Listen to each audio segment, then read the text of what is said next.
This is Pet Life Radio. Let's talk pets.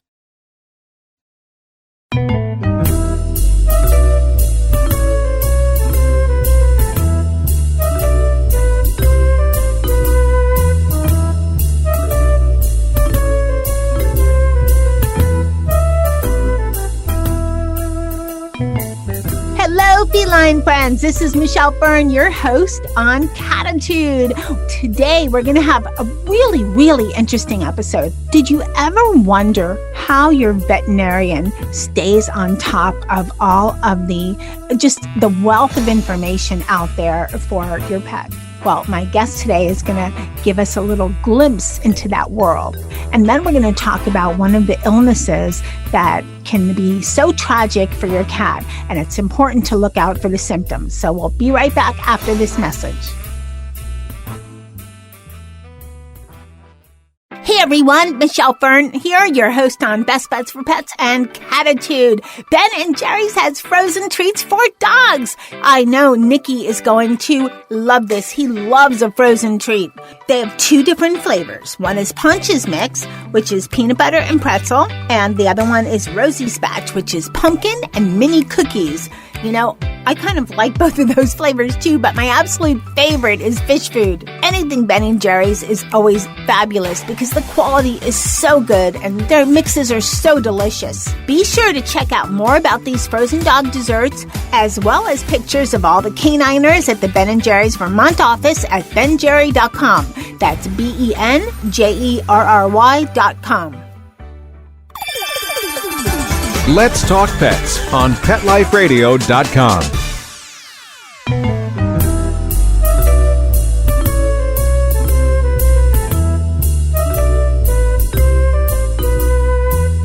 Welcome back, everyone. I'd like to introduce you to Dr. Varble.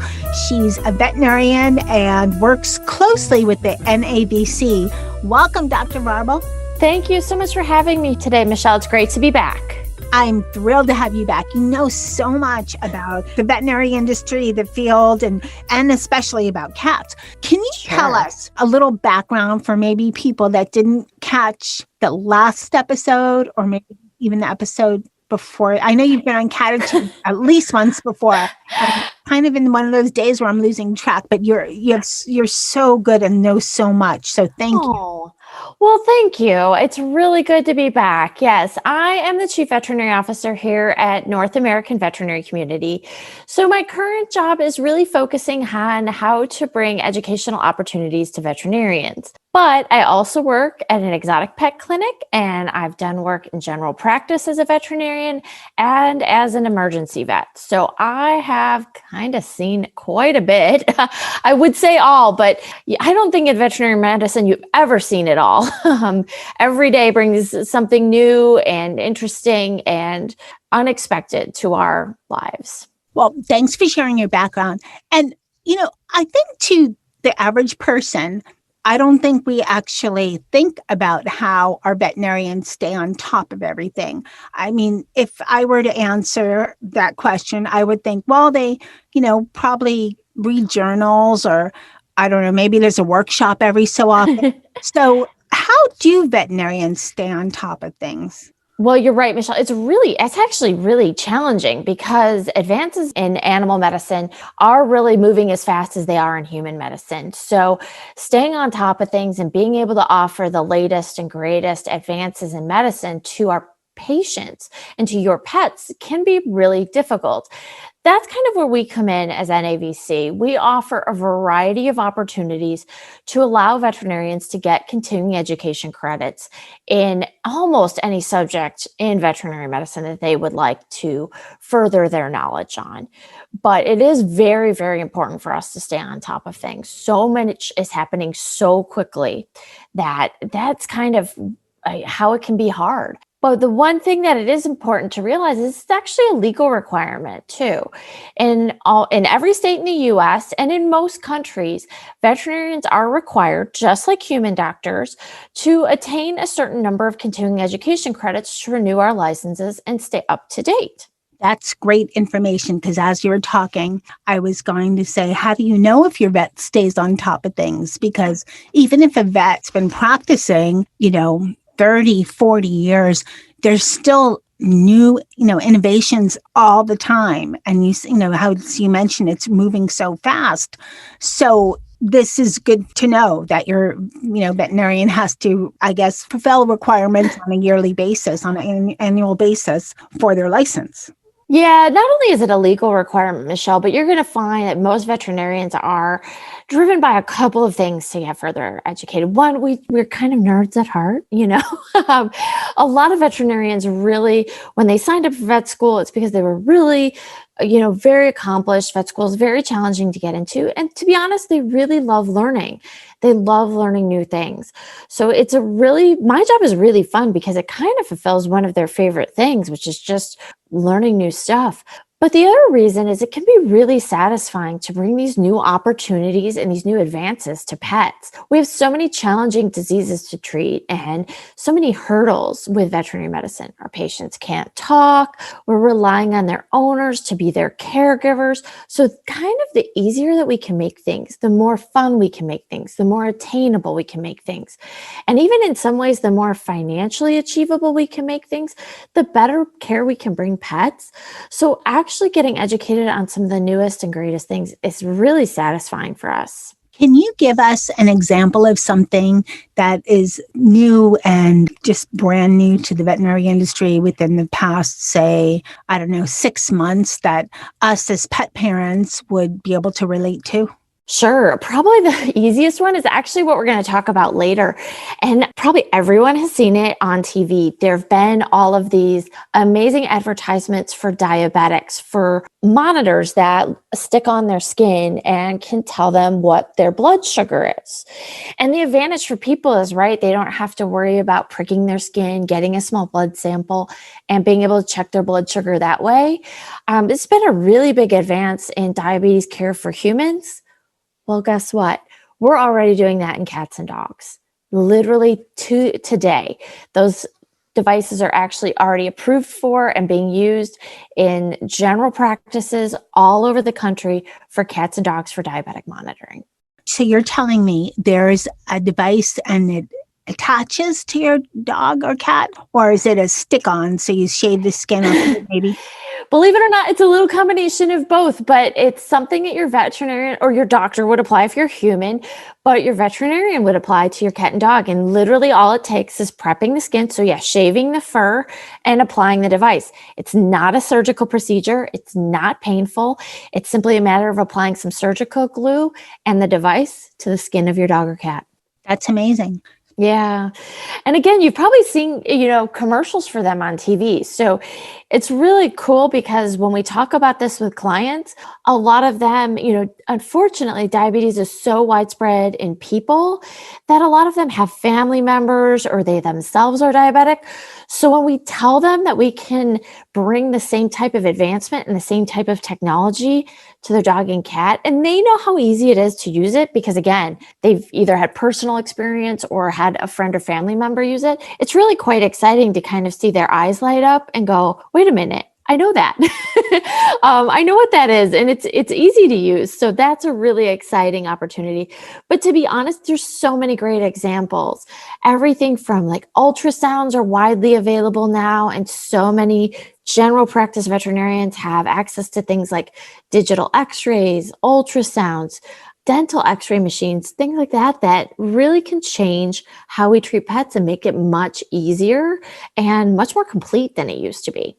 Do you think since technology is moving things along and it's making things, like you just said, easier, faster, and so forth, that costs will go down? Yeah, I think some of these things, when we factor in the cost of what we'd save in examination time and staff time and just medication and testing time, that actually when you look at the overall cost, some of the technology really does bring these expenses down. Another great one is we're actually starting to look at getting a CAT scanner, a CT scanner in a general practice I work at. Which is amazing to me. That would never have been affordable in the past. But as the technology's gotten better, it's certainly more accessible. But like we talked about, that means I have to know a lot more about CT too as a veterinarian than I used to, because it wasn't something that was really accessible to our pets before and our veterinarians. Well, this is all great news because I know one deterrent to a lot of people before they decide to adopt is figuring in the costs, and veterinary costs, even just prescriptions, can be crazy expensive. They can. I mean, the nice thing is that as new things, I think the real thing that's interesting in veterinary medicine is that for us to use new technology or for us to use new things, it has to be affordable, right? Because the costs are our own. They're out of pocket. So we have to make these things accessible to pet owners. Otherwise, they're really not new technology. They're just a cool thing that we can't use. So it's super important. Exactly. Okay, we're going to take a quick break and we're going to come back and talk about diabetes in cats. We'll be right back.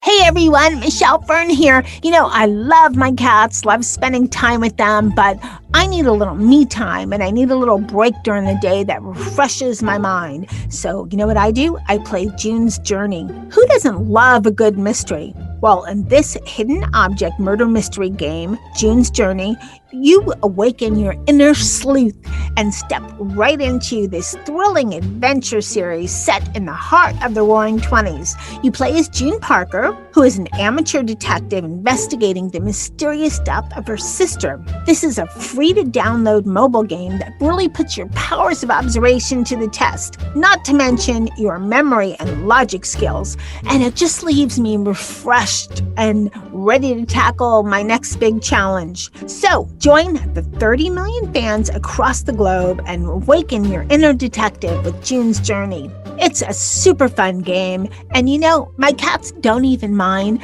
my little break away from them, and hey, I feel so much better after playing. So, download June's Journey free today at the Apple App Store or on Google Play. You are going to have so much fun playing June's Journey. Let's talk pets. Let's talk pets On Pet Life Radio. Pet Life Radio. PetLifeRadio.com.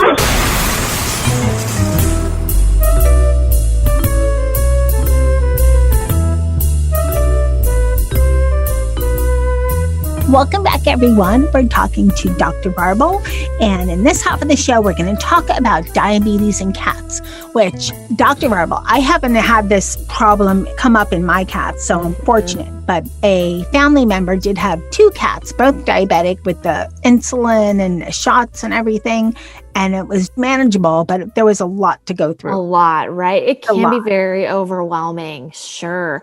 The unfortunate thing, Michelle, is your story is not uncommon. Over 500,000 cats and dogs are diagnosed with diabetes each year, and it's growing. So that's a real concern for us, and we definitely want to do what we can to try and prevent it and make treatment a little bit more manageable and accessible to a wider group of pet parents. Okay, let's talk about symptoms. How do we know our cat might be diabetic? Because it's not like, again, it's the pet parent that has to watch their cat. Sure. And cats are difficult because they're so stoic, and try to find out, okay, they're a little off today, or something's not right, or it's definitely challenging. It can be really challenging. And you know what, Michelle, the hard thing with diabetes is that the symptoms in diabetic cats look so similar to the symptoms for other things too. Again, that's one of the things that we find really challenging. So some things that you want to look for is changes in urination and changes in drinking. So this also mirrors, and I think you and I talked about this, things that can happen, kidney disease. Yeah, but it happens kidney disease and the same for humans. Yeah, absolutely. So increased drinking, increased urination, and it's hard to watch those things in a cat. It truly is. So I know there's some great companies out there working on technology to help monitor things like water intake in animals. And you could see why, because it's so important to monitor that, but yet so very difficult. So that's something I'm really looking forward to, hopefully coming onto the market soon.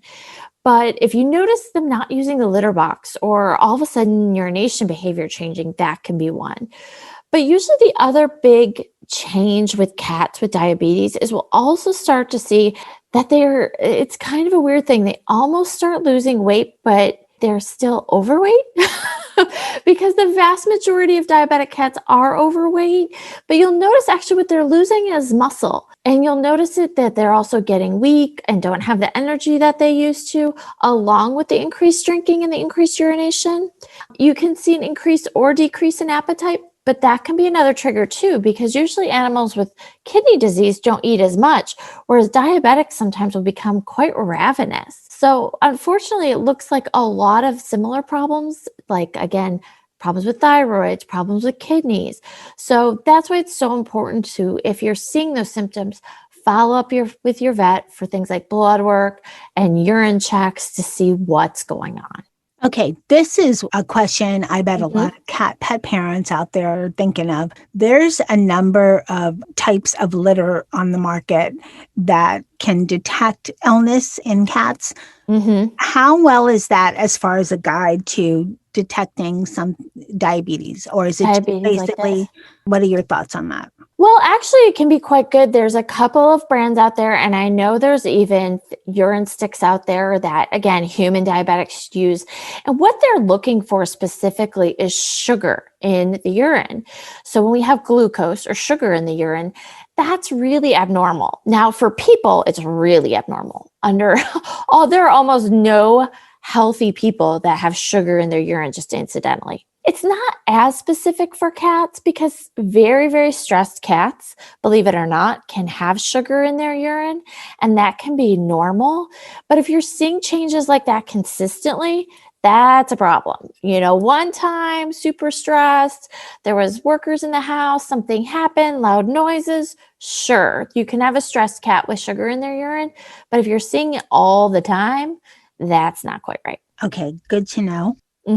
Let's say, you find out your cat's diabetic and you're freaking out because you have an idea of how to manage and you don't know if this, is going to take years off your cat's life or what. So here it is. You find out your cat's diabetic, then what? Well, the first thing I would say is don't get overwhelmed. It's so easy to get overwhelmed because it seems like such a big deal and there's so much that has to happen. And I would say, take some time. Sometimes when you get that news from your veterinarian, it's just so overwhelming. It's okay. And many times to say, hey, does my cat need treatment today? Or can I take a day? Can I follow up tomorrow? Or can I call you tomorrow if I have questions? And kind of set up a little time for yourself to just absorb what your vet is telling you, because there's so many directions you're going to get. The other thing I would say is still be optimistic, because as we just learned, we just had a virtual diabetes summit, which is a new way that veterinarians are getting education, is simply online. And Dr. Cynthia Ward, who's one of the leading educators in the veterinary world on diabetes, revealed to us that about 20% of cats can and will go into remission with diabetes. So just because your cat's diabetic today does not mean it always will be. And with some careful time and attention, there's a chance. Again, 20% doesn't sound great, but that's 1 in 5. It's actually a pretty good chance that your cat might not stay diabetic. And that's really encouraging to think about. Before I ask you how you can manage it, what percentage, I don't know, this might be a crazy question, but what percentage of cats would you say are diabetic? Oh, I don't know that I have an overall incident. I do know that in cats, diabetes is actually 3 times more common than it is in dogs. So I don't know overall that the percentage is really high, but I know that the percentage of cats that become diabetic is going to be significantly higher than dogs. Okay. I know it's hard to put a number on things all the time. So, and it depends. I don't know if it's regionally different. There's so much that depends on things. It does, and probably one of the biggest things, Michelle, and one of the things I would share with your listeners is that one of the reasons we're seeing more diabetes in cats is because diabetes in cats is very closely associated with obesity. So being overweight for cats is really detrimental to their health, more so than, it's not good for anyone, right? Unfortunately, but for cats, it seems that diabetes is far more common with obesity than many other animals. So for that pet parent that's always giving their cat little extra treats, exactly. time to curb yourself and just give less treats more often, right? Because they add up, same as little nibbles of people food. Absolutely. You have to think of those things as candy, and just like a person that would eat candy all the time, even balanced and good treats for cats, we really have to think of them as treats, not as everyday food. That's great information. Okay, so say you find out your cat's diabetic, you've freaked out, then you calm down a little so your Good. cat doesn't pick up on your vibe and get more nervous and more sick. What are some ways you can manage it? Great question, Michelle. First, you want to really develop and work with your veterinarian, because diabetes is a really difficult disease to manage, and you're going to need some help because, like I said, it's tough and things change. Just like we talked about 20% of cats go into remission. That means this isn't something you do on your own, but you need to form a great team with your veterinarian and work together. The next things are probably going to be that you're going to get some recommendations for diet, maybe to lose weight, but there are also some specific diets out there, usually prescription diets, that can help keep blood sugar a little more steady and prevent those big spikes in sugar that can affect diabetes and make those animals worse. So big cornerstone of diabetes management in cats is actually diet. The last thing is going to be probably the scariest thing for most people, and that is usually you're going to have to talk about insulin injections. And again, I know that's really scary. That would freak me out. It does. Yeah. And it does. But what's interesting is that having worked with cats many times, and even my own cats, animals are amazing when it comes to injections. They really don't mind at all.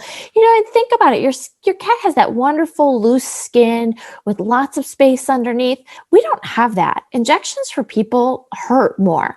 Injections for cats, no big deal. In fact, I was telling someone the other day, I have known many diabetic cats who actually know their schedule. They're very specific about it, right? We all know our cats love our routines.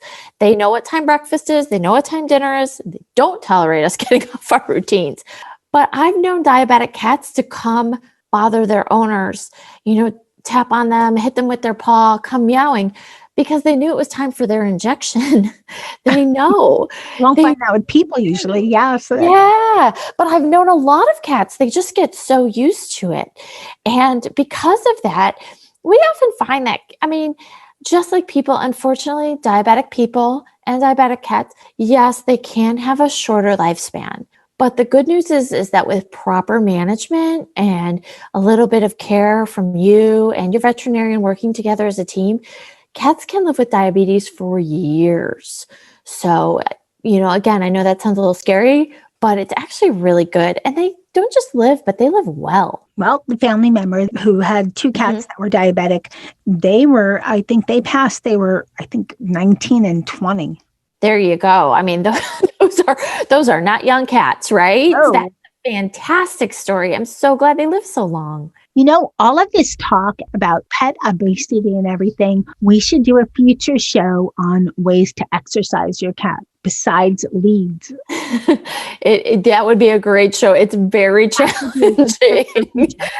Where can people find out more about, diabetes for their cats? And also, I think you have an Instagram that, you have an Instagram account, and you have a lot of great information on that, I think, as well. Yeah, come visit us anytime. At NAVC.com, we post a lot of information about pets and about veterinarians, and encourage your veterinarian to both visit our website and, they can follow us on Instagram and Facebook. Okay, wonderful. Well, thank you so much for coming on Cattitude and sharing your wealth of knowledge with us. I so appreciate it. Thank you so much, Michelle. I want to say a huge thank you to my guest, Dr. Varble, for telling us all about how your vet keeps in touch with all the changes out there in the veterinary world, and telling us all about cat diabetes. Some great information for you. I hope you got a lot of great info from that. And I want to also thank my producer, Mark Winter, for making me and my guests sound amazing. Thanks to everyone listening. This show is actually inspired by an email. So thank you for shooting the email. And I hope it helps a lot of you that are listening, because, we want to do the best we can for our kitties. And it's always good to have certain, information on how to detect a disease that, if not caught, can be very tragic for your cat. And thank you to my crew that is staying healthy, and I'm going to keep them exercised and limit the treats so they don't get obese and don't get sick. So thank you to Charlotte and Molly, Dennis and Jethro and Sammy. And again, thanks to everyone that listens to Cattitude. lose the attitude. Have some Cattitude. Let's Talk Pets, every week on demand, only on PetLifeRadio.com.